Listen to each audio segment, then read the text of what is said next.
Chapter 8. The Journey Begins. Dawn came too early, and with too much finality. Marcus woke to the sound of wagons creaking and livestock protesting, the entire village of Millhaven transforming into something that looked like a medieval refugee caravan. "Time to go, lad. The sisters want us moving before full light," his grandfather said softly, touching Marcus's shoulder. Despite his age and persistent cough, Aldrich's eyes held steady determination. Marcus rolled off his straw mattress for what he knew would be the last time. Around him, his family moved with the efficiency of people who'd spent 2 days making impossible decisions about what pieces of their life they could carry and what they'd have to leave forever. The house felt empty already, stripped of anything portable and valuable. 40 years of accumulated memories reduced to what 5 cows could carry and what 13 people could bear on their backs. They couldn't afford a wagon, so they loaded up their remaining cattle and prepared to walk. "Marcus, come see what Commander Kane wants." Big Tom's voice boomed from outside, somehow managing to sound cheerful, despite the circumstances. Marcus pulled on his traveling clothes, his sturdiest tunic and the boots his mother had crafted for him last winter, and stepped outside into organized chaos.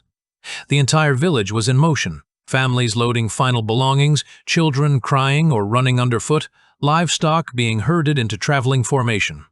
Sister Cora stood beside her horse, checking items off a list with military precision. Commander Kane was near the column's rear, talking with several of the older village men. When he spotted Marcus approaching with Big Tom, he gestured them over. "Marcus of Millhaven and Thomas, correct? I have a proposition for you both." "Sir!" "The rearguard detail is short-handed. 2 of my soldiers came down with fever during the night, and I need reliable men to help escort the slower families and wagons. The work pays 2 silver pieces each for the journey, plus additional rations." Marcus felt his pulse quicken. 2 silver pieces was more money than his family had seen in months. "What would we need to do?" "Walk with the trailing wagons, help families who fall behind, watch for stragglers or anyone who might need assistance. Basic escort duty." The commander's gaze fixed on Big Tom. "I'm told you're strong enough to lift the wagon wheel out of a rut, single-handed." "Stronger than that, sir. Can carry 2 grown men if needed." "And you have shown yourself to be resourceful, good judgment in difficult situations." Marcus thought about his family's desperate need for money, about the uncertainty waiting for them in Drakmore. But he also felt a pang of disappointment. He'd been hoping to travel with Sister Cora, to ask her his million questions about the world and, most importantly, about magic. "We accept." "Excellent. Report to Sergeant Harwick at the column's rear. He'll explain your duties. One warning, the rear guard sees the most trouble if trouble comes. Bandits target the back of columns, assuming that's where the weak and valuable travel. Stay alert." An hour later, Marcus found himself walking beside a creaking wagon driven by an elderly couple he didn't recognize, their possessions covered by a patched canvas tarp. Big Tom strode easily beside him, carrying a travel pack that would have crushed Marcus and whistling softly to himself. Sergeant Harwick walked point for their small group, a weathered man in his 40s with the kind of face that had seen too many battles. His graying beard was cut short in military fashion, and his eyes never stopped moving, constantly scanning the countryside for threats. He carried himself with the economical movements of a professional soldier, never wasting energy but always ready to act. His mail shirt was well maintained but showed the scratches and dents of actual combat, and he wore a sword that looked like it had seen plenty of use. "Don't look so worried. Adventure, that's what this is. First time either of us has been more than a day's walk from home." "Doesn't feel like adventure. Feels like running away." "Sometimes running away and moving toward are the same thing. Besides, that Sister Cora said there'd be opportunities in the capital. Opportunities for clever fellows like you." The first few days of the journey passed peacefully enough. Marcus learned the rhythm of walking beside wagons, helping when wheels stuck in soft ground, keeping an eye on children who wandered too far from their families. The other rear-guard soldiers, Sergeant Harwick and 2 men-at-arms named Dorian and Mills, proved competent but tired, grateful for the additional help. The routine became familiar. Wake before dawn, break camp, walk for hours with brief rest stops, make camp at dusk, eat, sleep, repeat. Marcus found himself adapting to the physical demands, his legs growing stronger, his shoulders broader from helping with heavy loads. During the quiet moments, he often found himself staring at the stars, thinking about his conversation with Sister Cora. The same constellations looked down on both his worlds, but here they felt more immediate, more meaningful. No light pollution, no city noise, just the vast sweep of the night sky and the gentle sounds of sleeping families. On the fourth day, as the sun reached its peak and the column paused for their midday rest, Marcus felt the familiar drowsiness that preceded his world transitions. He found a spot beside one of the wagons and closed his eyes, letting the gentle sounds of the caravan fade away. Marcus jolted awake to his alarm buzzing insistently. Wednesday morning. Biolab at 9 a.m., followed by chemistry lecture, then 3 hours of what Professor Martinez had cheerfully called intensive problem-solving sessions, but what everyone else knew was really hard math. Morning, sunshine. You were talking in your sleep again. Something about wagons and rear guards? Stress dreams about being late for things. Speaking of being late, Jake tapped his watch meaningfully. The next 8 hours passed in a blur of academic tedium that made Marcus appreciate the simple clarity of walking beside wagons. Biology lab involved dissecting a fetal pig while trying not to think about the livestock in his Valdris caravan. Chemistry lecture was 3 hours of Professor Chen droning about molecular structures that Marcus already understood better than she did. But it was the calculus problem-solving session that nearly broke him. Mr. Chen, you seem distracted today. This integral should be straightforward for someone of your mathematical background. Marcus stared at the equation on his paper, his mind still half-focused on wagon wheels and road conditions. In Valdris, math meant calculating feed ratios and travel times. Here, it meant abstract problems that had no connection to anything real. Sorry, Professor. I'm just tired. Perhaps you should consider getting more sleep instead of whatever extracurricular activities are occupying your nights. After Marcus finally stumbled through the problem, he found himself in the library, supposedly studying for tomorrow's chemistry quiz, but actually staring blankly at molecular diagrams while his mind wandered to medieval supply lines and bandit tactics. Dude, you look like death. Want to take a break? I'm streaming a chill strategy game tonight. Nothing intense, just base building and resource management. Can't. Quiz tomorrow. When's the last time you actually had fun? Like, genuine fun, not just obligation-fulfilling academic achievement? Marcus thought about Big Tom's cheerful whistling as they walked, about Sister Cora's interesting conversations by firelight, about the simple satisfaction of helping families with their wagons.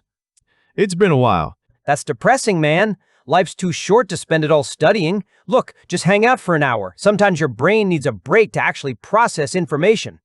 But Marcus couldn't focus on Tyler's game either. Every strategic decision reminded him of real choices he'd have to make in Valdris. Every resource management challenge echoed problems his family faced on their journey to Drakmore. By 10 p.m., Marcus was back in his dorm room, surrounded by textbooks and feeling like he'd accomplished absolutely nothing meaningful all day. His chemistry knowledge was already beyond what they were teaching. His biology work felt redundant compared to practical animal care. Even his literature assignments seemed shallow compared to the real human stories he witnessed in Valdris. Marcus walked down the hall and knocked on Jake's door. His friend answered in his pajamas, toothbrush in hand. Jake, do you ever feel like you're wasting your time? with what? School? With everything. Like you're going through the motions of a life that doesn't really matter? That's a pretty heavy question for a Wednesday night. You sure you're okay? Yeah, just thinking too much. Well, stop thinking and start sleeping. Tomorrow's a new day. As Marcus finally drifted off to sleep, he felt relief at the prospect of returning to Valdris, where his choices had real consequences and his knowledge could actually help people. Marcus opened his eyes to afternoon sunlight filtering through the canvas of a wagon cover. The caravan had resumed its journey while he slept, and he could hear Big Tom's voice nearby, chatting amiably with Sergeant Harwick about the best techniques for loading supply packs. There he is. Thought you might sleep through the whole day. Must have needed it. Marcus stretched, working out the kinks from sleeping on hard ground. After 8 hours of academic tedium, the simple physicality of walking and helping with wagons felt like a blessing. How far did we travel while I was sleeping? Few miles. Nothing eventful. Though we should stay alert, this stretch of road is known for bandit activity. As if summoned by his words, movement flickered in the tree line ahead. It was past midday when the trouble started. Movement in the trees ahead could be nothing but... Marcus squinted toward the tree line that bordered the road. At first he saw nothing, then caught a glimpse of metal reflecting sunlight between the branches. Bandits? Most likely. They've been watching us for the past mile, waiting for the right spot. Keep moving. Don't stop for anything unless I give the word. The attack came suddenly. 6 men burst from the forest, armed with makeshift weapons, their faces masked with dirty cloth. They moved with the confidence of predators who'd done this before. Stand and deliver. Your coin and goods, and nobody gets hurt. Marcus felt his body freeze, his mind going completely blank. This was nothing like the strategic thinking exercises he'd done with Tyler, nothing like the theoretical problems he solved in his college courses. These were real men, with real weapons who wanted to rob them. But Big Tom reacted like he'd been born for this moment. No, you can't have our things. We don't have anything here, Tom, and we are not soldiers. Just let them. Get out of the way, boy. We don't want to hurt anyone, but we will if we must. Then you'll have to hurt me first. What happened next unfolded with brutal simplicity. The bandits rushed forward, expecting to overwhelm the rear guard through numbers. Sergeant Harwick and his men engaged the main group with professional efficiency, steel ringing against steel as they formed a protective line. But Big Tom was something else entirely. The first bandit to reach Tom, a wiry man with a club, swung hard at Tom's head. Tom simply ducked, grabbed the man by his shirt, and lifted him clean off the ground with one massive hand. Hey now, that's not very nice. He tossed the bandit into a tree with a solid thud. The man slumped to the ground, groaning and clutching his ribs. Meanwhile, Marcus found himself face to face with another bandit, a scarred woman with a rusty sword. She shoved him hard, sending him stumbling backward into a wagon wheel. Stay down, boy. Marcus scrambled to his feet, his heart hammering. This was nothing like the strategic exercises with Tyler. This was real, immediate, and terrifying. He could hear the clash of weapons, could smell the sweat and fear, could see the genuine intent to harm in the woman's eyes. Sergeant Harwick was engaged with 2 bandits at once, his professional training evident in his clean, efficient movements. His sword work was economical and deadly, each strike calculated to disable rather than kill if possible. But one of his men, Mills, took a sword cut to his arm and cried out in pain. That's when Tom really got angry. You hurt Mills. You hurt Mills! Tom bellowed, abandoning his gentle approach entirely. He grabbed the nearest bandit, a large man who probably thought his size would intimidate people, and simply squeezed. The bandit's sword fell from nerveless fingers as Tom's grip tightened around his wrist. Ow, ow, ow. Let go. Say you're sorry for hurting Mills. I'm sorry. I'm sorry. Tom released him, and the bandit clutched his probably bruised wrist, staring at Tom in disbelief. The sight of their large companion being handled like a child seemed to drain the fight out of the remaining bandits. The woman who'd been threatening Marcus hesitated, her sword wavering. Sergeant Harwick pressed his advantage, disarming one opponent while keeping the other at bay with the point of his blade. This isn't worth it. The big one's not natural. The remaining bandits looked at their unconscious companion against the tree, their leader nursing his injured wrist, and Sergeant Harwick's steady advance with his blood-stained sword. They decided they had urgent business elsewhere. Graband. And they scattered into the forest like leaves before a storm. Well, that was certainly educational. Son, have you ever considered military service? Never really thought about it. Marcus is the clever one. I just help when things need lifting. Tom, that was incredible. How did you learn to fight like that? Was I fighting? Seems simple enough. They seem so slow. Bad men trying to hurt good people, so you stop them. Besides, they threatened our families. Can't allow that. As they resumed their journey, Marcus found himself processing what had happened. In his modern world, violence was theoretical, something that happened in movies or video games. Here, it was immediate and personal.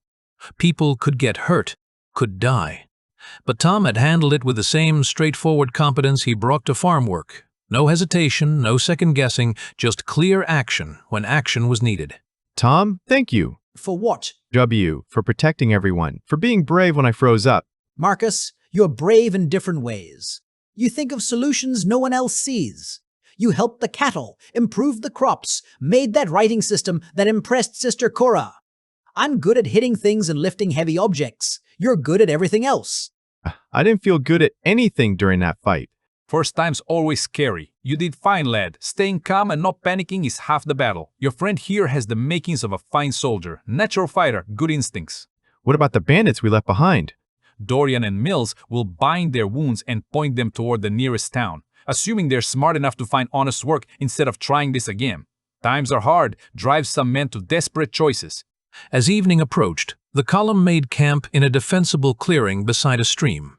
Marcus helped gather firewood and set up the rear guard's small camp, his mind still processing the day's events. Marcus, you're quiet tonight.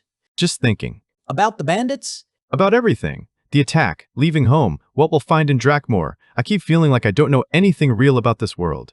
What do you mean? I know about crops and cattle and farming, but I don't know about fighting or cities or how people really survive when everything goes wrong. I've been living in the village like it was the whole world. Well, now we get to learn about the rest of it.